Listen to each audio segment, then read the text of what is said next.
have different snackable treats that you can nibble on over a period of hours, and drink and enjoy yourself and not be too hungry, but also not feel like you need to pass out on the couch at halftime.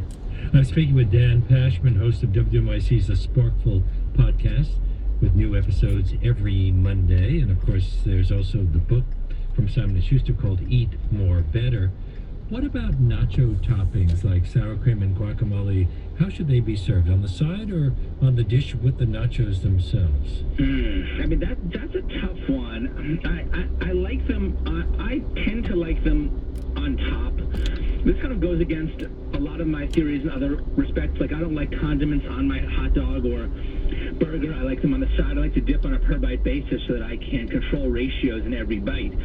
But I feel like with nachos, what makes a great nacho bite is the variety of chips that have encountered different life experiences on their way to your mouth. You have the plain dry chips, you have the super cheesy chips, and then you have those chips that have had the toppings sitting on them for a little while, and they turn a little bit soggy as they absorb the flavors of the guacamole and sour cream and salsa. And those chips, when combined with a crunchy chip and a cheesy chip, can be really, really good. What about nacho etiquette? If you put out a plate of nachos, what can you do to ensure that everybody gets a fair share of the best nachos with the most stuff on them? Well, this is a big question. I mean, have you ever had this situation, Leonard? Have you ever had a plate of nachos in front of you and someone else kept getting all the cheesiest bites? Well, no. I'm not sure I can remember the last time I had a plate of nachos in front of me. Right. Well, I mean, it is an issue. And actually, I think that this gets pretty deep. The question that confronts you and your friends when a plate of nachos arrives in front of you is one that the founding fathers debated. It's one that remains one of the core issues of the debate between factions of our government today, and that is, what is the best way to allocate resources? You have the most desirable chips, you have the least desirable chips, you have the chips that some people like and others don't, that have sauce on them or whatever. And should you have an overarching central authority that reallocates and reallocates, distributes and redistributes the wealth? Or should it be free market? Should you just, if one person is better at picking the cheesiest chips, should that person just get all the cheese? And I think different people will come down differently on this question, and you can kind of learn a little bit about people by asking them. I kind of fall somewhere in the middle.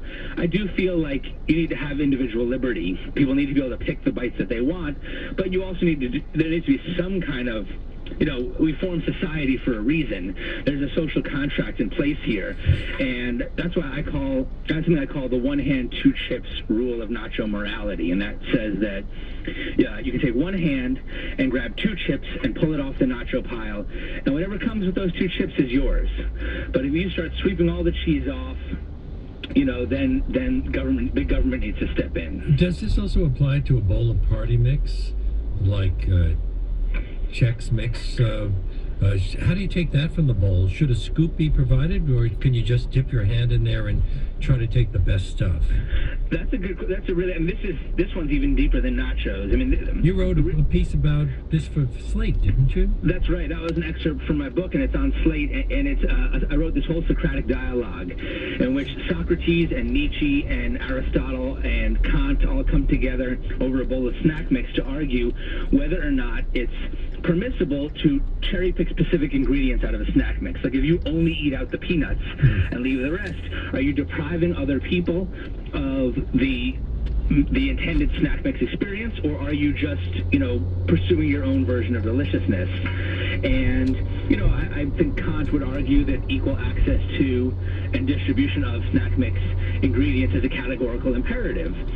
But, I think that Nietzsche would argue that, the freedom to pursue our own version of deliciousness is the truest manifestation of the will to power. And so, these are big issues. I don't know if you knew that your Super Bowl party was going to get this deep, Leonard. It's just a game. Neither of the Super Bowl teams' names, the Broncos or the Panthers, inspire thoughts of related foods. But what about drinks? Is beer the preferable drink for something like this, or mixed drinks or wines? I mean, I think it depends a bit on you and your personal preference. I would just encourage people to think about, again, the Super Bowl is a long-haul event. It's going to be a number of hours. Beer has less alcohol, obviously. Does it pair better with the dishes that we're talking about? What I would recommend that you do, I mean, I think it depends on the beers and it depends on the specifics and it depends. I mean, I think that you can, me personally, I feel those things can be a little bit overthought. I think you should drink what tastes good to you for the most part. But I would just encourage people to, you want to drink something without drinking too much. You don't want to get so full. So it's sort of about moderation. So for me at the Super Bowl, I would typically start with 1 or 2 beers, consumed at a moderate pace while snacking. And then when I start to feel a little bit full, and one more beer might make me feel really full and kind of sleepy, that's when I switch to something a little bit stronger that can cut through that food. And now I'm enjoying myself, I'm having a good time, and I'm also eating, and that's like sort of a nice, moderate, fun party experience. And are you one of those people who really gets involved with the game, or are you just mostly there for the snacking? I used to be, honestly, to tell you the truth, Leonard, I used to be a huge football fan. I'm less of a fan now, partly because I have little kids, partly because I personally have been a little bit turned off by the things that the NFL, the way the NFL has handled various situations over the years and issues around the health and safety of the players. And then, of course, there's halftime. Do you eat more or less while the so-called entertainment is occurring? Well, now that I live with my wife and 2 young daughters, like the halftime show is like for a 2.5 and 5-year-old, the halftime show is like nothing they've ever seen before. So the kids get really into that. The halftime show is usually like I want to not watch it, but I can't look away. Yeah. It's such a spectacle. I mean, I went to the Super Bowl, 15 years ago now, and just the spectacle of the event is really mind-boggling. I mean, you're watching a football game, and I've been to many football games. You're sitting out there in the stands watching a football game, and halftime comes, and the players run off the field, and this swarm of humanity comes running onto the field from every corner of the stadium, and they set up a giant concert stage in 4 minutes. And then, like, back then it was like Britney Spears, NSYNC, and the Backstreet Boys all come out and do a concert for 12 minutes and then leave, and the swarm of people comes back and takes apart this giant rock stage, and a football game resumes. And it's very surreal being there. You're like, did that just happen? Did I just see the biggest acts in music in the middle of a football game? So it's kind of fun and kind of weird. Dan Pashman is the host of WMIC's The Sporkful podcast. Next Monday, will you be talking about the Super Bowl? I'll probably be talking about the Super Bowl and Lunar New Year, which is Monday, and we have a Lunar New Year episode of The Sporkful up this week, and I've been enjoying a lot of Tang Yuan soup in honor of Lunar New Year. I'm about to give my kids their first taste of it tonight. I don't know how authentic you like your Lunar New Year to be, because many of the foods are not necessarily to Western taste, but are important because their names suggest things like good luck for the next year. Right. Yeah, so I'm going to try to make it as authentic as I can. I'm learning. I'm trying to learn. Thank you so much for being on our show again. Thanks, Leonard. Take care. And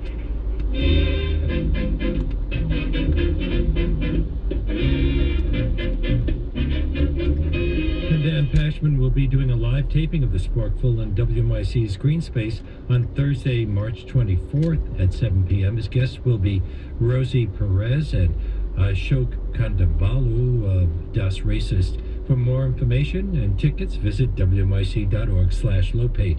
Up next, our latest Please Explain is all about tacos and their rise in recent years from humble street food to trendy menu items. You're listening to WMIC and wmic.org. WNYC is supported by Cohen Media Group, presenting Rams, a deadpan comedy about 2 estranged brothers who must come together when their livelihood is threatened. Now playing at Lincoln Plaza Cinemas and Film Forum. Mentor International, hosting a British boarding schools exhibition for primary and secondary education opportunities.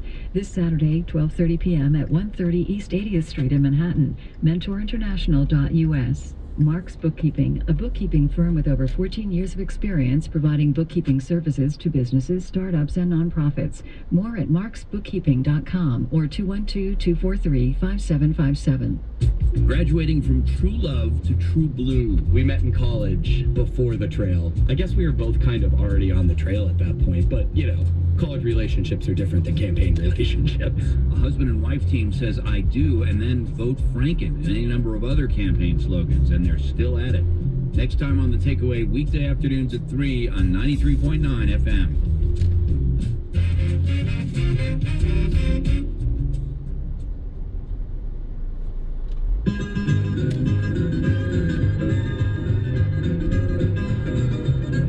Over the past few years, tacos have risen from humble street food and Americanized fast food to trendy options at a growing number of restaurants. A staple of Mexican cuisine, they have been adopted by different cultures and even show up on brunch and dessert menus. There's no doubt that tacos are more popular than ever, but what about the craft and tradition that goes into making a fresh taco?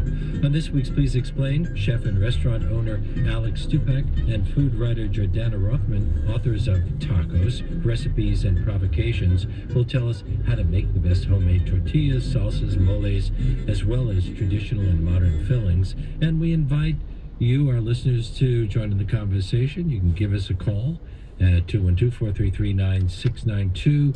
Write to us on our show page at wnyc.org or on Facebook or Twitter, where our handle is @LeonardLopate. And I think that maybe we should begin with the thing that most Mexicans and people who have spent time there bring up when we talk about Mexican food in the United States: authenticity.